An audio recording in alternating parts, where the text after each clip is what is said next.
What is a complaint you have about your job that no one outside your profession is likely to understand? I know your kid didn't just go in the car. Please, for the love of God, change your kid out of their nighttime diaper before dropping them off at daycare. When they're literally wearing a nighttime diaper and it's cold to the touch, I know you didn't change them. I almost put this and I'm so glad you said it. Your kid is wearing a nighttime diaper and the clothes he wore yesterday that reek of pee. But sure, he just went in the car. Just tell me that your buddy here took H for frick's sake. We both know that he did and you're wasting my time. I'm not a cop. Narcan intensifies. He ate a poppy seed bagel. 100 of them. Sometimes people just stop bringing their dog to us. Maybe they moved. Maybe the dog died. Maybe they work from home now. Or maybe they just bring their dog to a different daycare. If you stop bringing your dog without warning, we do notice. And we miss them. We worry about them. And we never forget them. We hope they, and you, are doing well. I work in shipping in a factory. I have to make a lot of cardboard boxes. The cuts on my arms and hands from the cardboard suck, as well as the cardboard fibers that get stuck in your clothes. It takes forever to get those dang things out. That cardboard dries your hands out, too. Lotion isn't very effective against it, either. Caterer. When serving on site and guests complain we don't have some off-menu special requests such as a vegetarian option, gluten-free, etc. Your host chose and ordered the food. If they tell us some folks are celiac or vegan, we love to accommodate. But we bring all the food with us and nothing extra. It is annoying that clients don't think of their vegetarian friends when ordering. 2. Kids face next to no consequences for behavior anymore, at school or at home. A kid can call me a fuckhead and throw his chair across the room, get sent to the office, and be back in my classroom in 5 minutes. Then I call home and yeah, he does stuff like that a lot. I just let him do whatever, cause if I punish him he gets mad. Or well, what did you do that made him react like that? Were you being a fuckhead? As a graphic designer, definitely spec work. Do you go to a doctor and only pay him if you like the way he treated you? Or eat a burger at a restaurant and after you finish decide you actually would have liked a pizza instead so you leave without paying? Or hold a contest to see which babysitter did the best job of watching your kids for the afternoon and only pay the winner? Seriously, I could go on and on. Pay people for their work. I'm a public defender. My clients often think I'm not a real lawyer, or I wasn't good enough to get a better job, or I can't get the positive results a paid lawyer can get. I'm actually a very good lawyer, and can frequently do a much better job than whatever clown you hire out of the phone book. Just tell me straight out you don't want to restart your computer. If I can see it been on for 14 days and you tell me you restarted 10 minutes ago, I lose faith in any other answers you give me. They restarted the monitor, but they're calling it the computer. What you know as the computer could be hard drive or modem or CPU to them. I've played the What's Your Tech vocabulary game before. Not fun. There are so many rubber bands involved in library circulation. There is nothing worse than when Bonnie from Adult Cert comes and takes my rubber bands. Freaking Bonnie.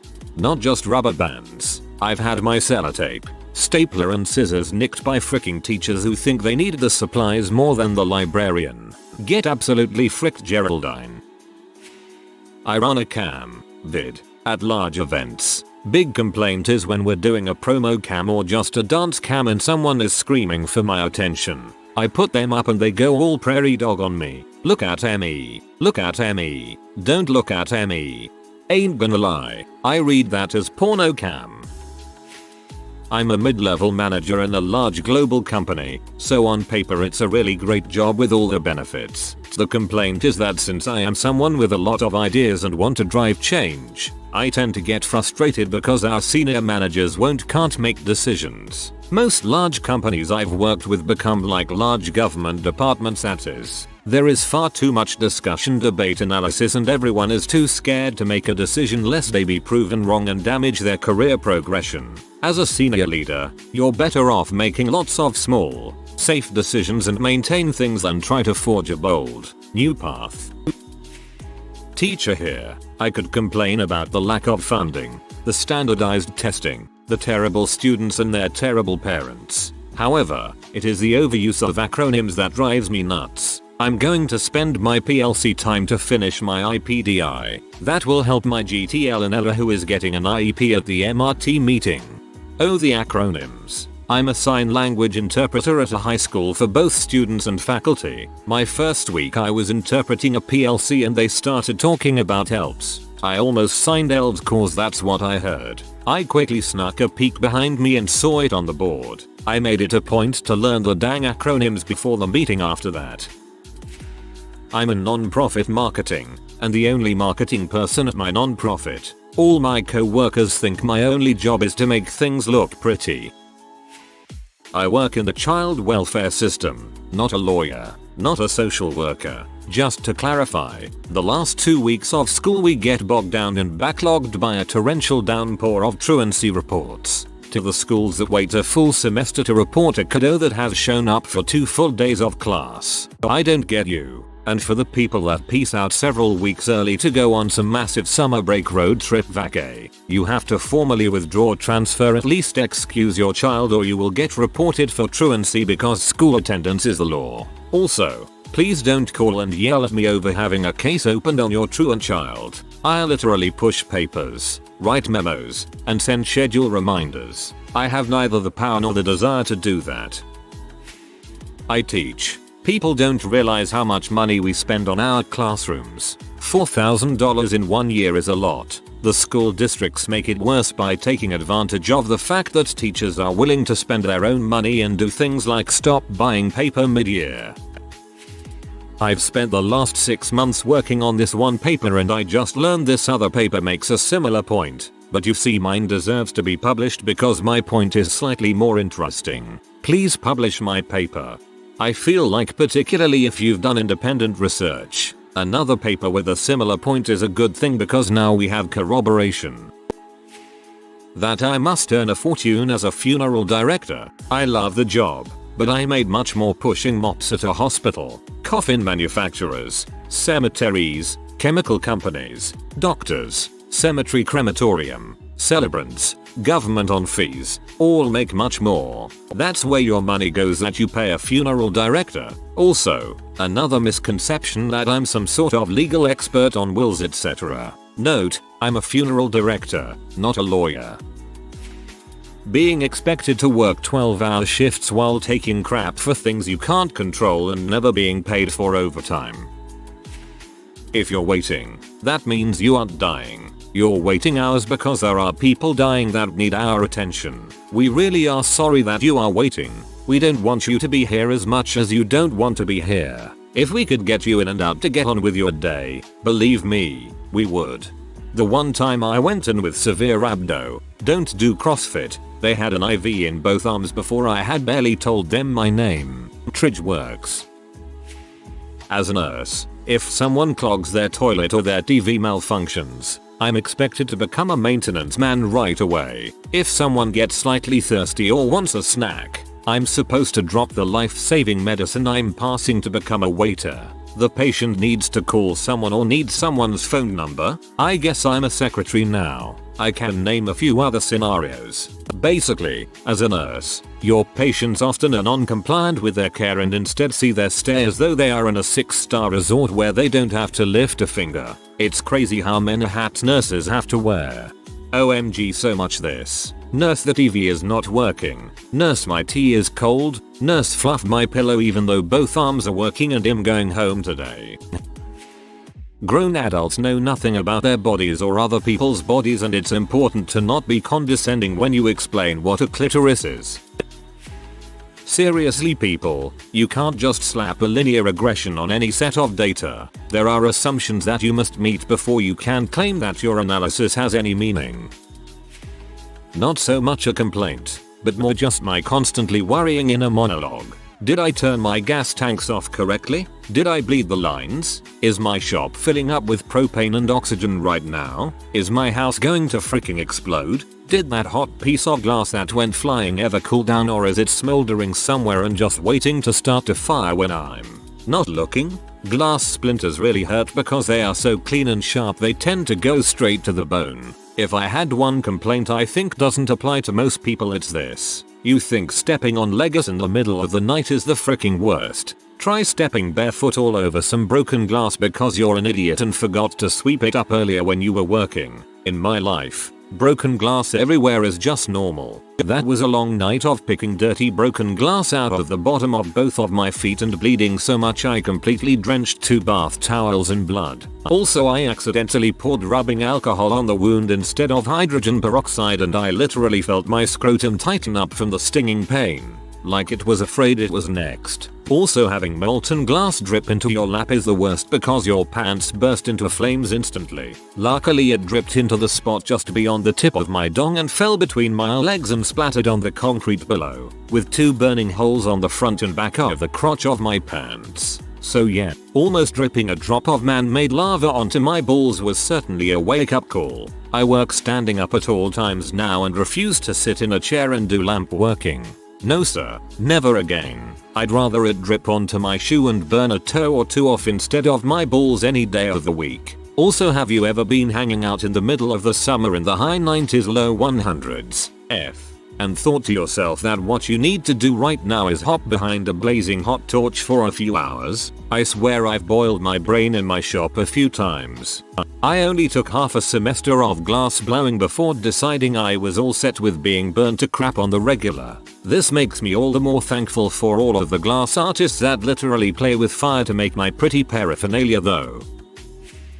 That I don't really believe you when you say your glasses just fell apart and you are so careful with them. I can see that they have been beat to crap. I can see that they have been bent and straightened multiple times. I can see all the scratches. I can see that they haven't been cleaned since you picked them up. They go straight into the ultrasonic cleaner before I do anything.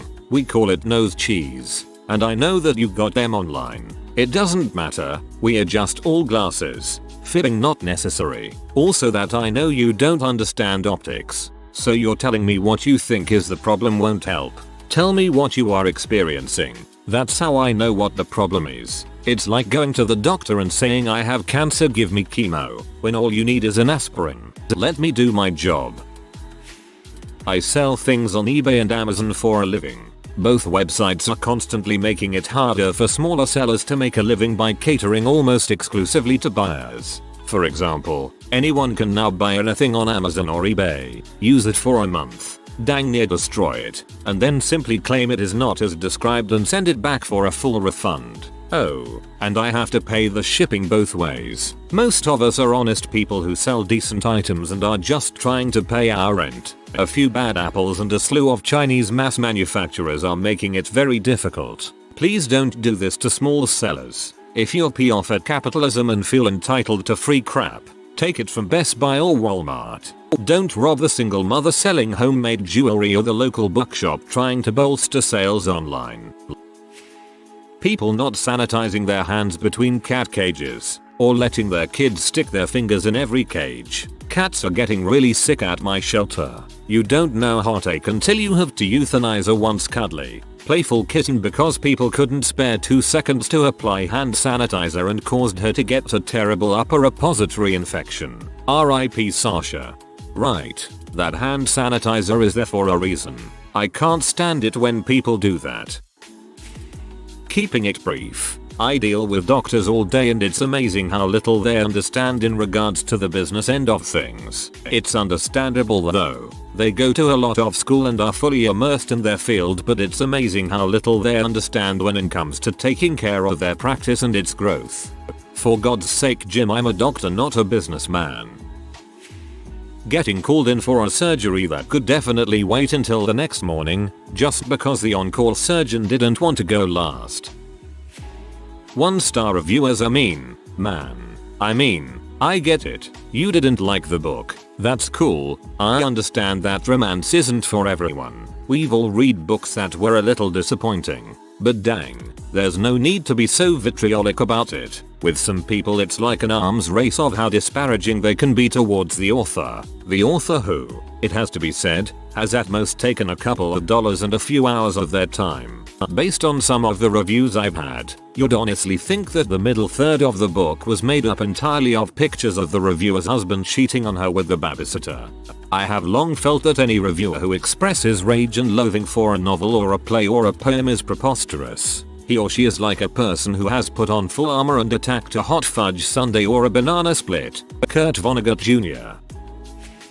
Work in a preschool classroom. Please at least send your child in with shoes that fit because I'm too poor to keep buying shoes and too soft to let the children suffer. That no matter how many times you tell a patient to lay on the X-ray table on their back, they will always lay however the frick they want to. As an X-ray patient, I have done this, and I apologize. As a house cleaner, why do you need 50 throw rugs? If you don't like hard floors, carpet your house. They are a giant pain in my butt. The vacuum tears them up, so I have to use the attachment and then take them all out, shake them out, put them somewhere while I mop and then remember where they all go. Giant pain in the butt. I know, my partner bought some. All they look like to me is dust collectors. No matter how spot on your weather forecast is, if it's 1 degree colder or hotter in their county, people berate you for being wrong. Or when you say there is a 30% chance of rain and it rains and people come to you saying you said it wasn't going to rain. No, I said there was a 30% chance of rain. That means it still could fricking rain, you moron.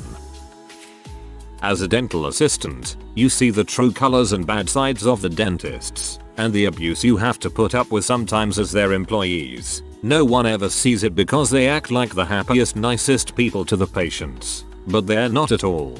I'm gonna assume that this doesn't apply to every single dentist, just the ones who are bad in private and put on a facade. Where is this happening? Poorly phrased, but I'm still building good habits. At my house. Alright. What's your address? I don't know.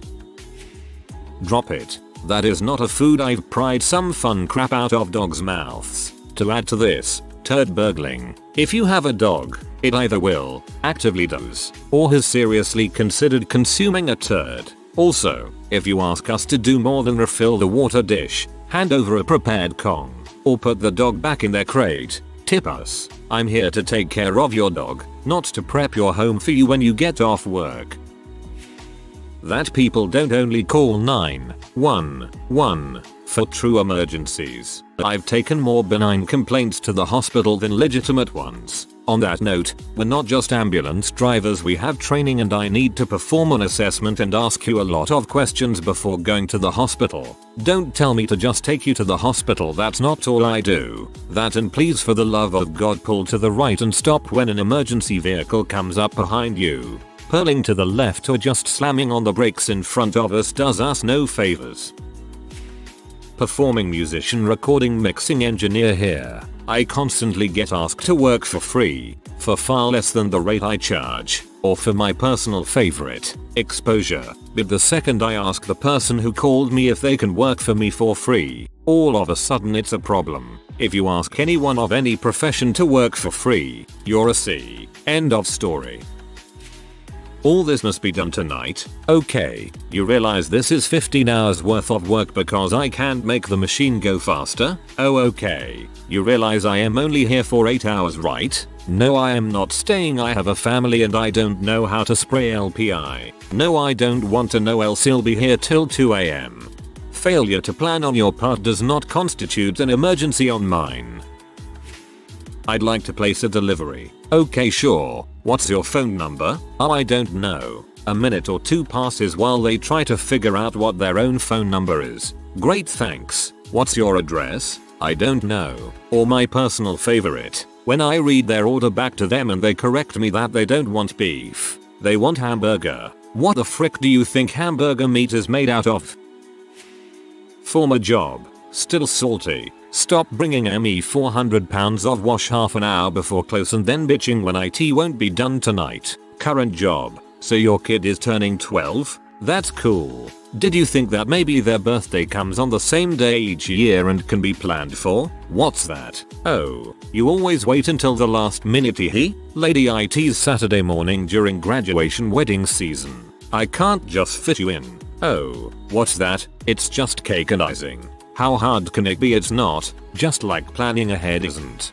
Go frick yourself. I do my best to fit people in whenever I can. I do get legitimate last minute situations. Other parents said they got a cake. They lied. Foster kid has a birthday 2 days after they arrive. Cake got dropped, eaten by squirrels, melted, cracked. And I will go out of my way to accommodate those people. But giggling like it's cute while you tell me you intentionally waited until the last minute? I hate you. You sign a 9-month contract where you teach 2 semesters, fall and spring. Sounds great to have long and paid summers, but if you want to keep your job at a research university, those are the 3 months in the year you work your butt off the most, including writing grants, papers, serving the profession, university, going to conferences, etc. It's not unpaid vacation, more like unpaid work. You're no more special than the guy who travels 1 night a year. No one gives a flying frick if you're a diamond member or a club member. You're going to be treated the same but with a different spiel. This is actually really reassuring for people who don't fly all the time. The abuse of power within a job title. Then they wonder why you don't want to go to work functions or Christmas parties and exchange Secret Santa gifts with co-workers. They'll just stab you in the back or throw you under the bus to save their own butt the second they're back on the clock. I work at a high school. You all scream at us and call us heartless when we have to end your benefits. Rarely do we want to do this. We typically do it because you've stopped attending treatment, or have decided to go out of the country for a few months, or you simply aren't actually hurt or sick and are using disability benefits because you don't like your job. I get it. Some of my claimants have jobs that sound freaking awful, but if there's not valid medical reasoning for why you can't work, I can't approve those payments. We're far from heartless. When we have claimants who are terminal, it ruins us. When we get a call or an email that a claimant has passed, it's hard to describe. It's not like finding out a friend or a loved one has passed away, but we get to know these people. We typically call them every 6 weeks for updates. For some of our claimants we've talked every 6 weeks for 2 years. In some cases they hear from us more often than they do from family members. There's a relationship there, and as weird as it is, it hits us hard when they die. If you are new to the channel, you can subscribe. I publish new videos every day. Until then, check another video.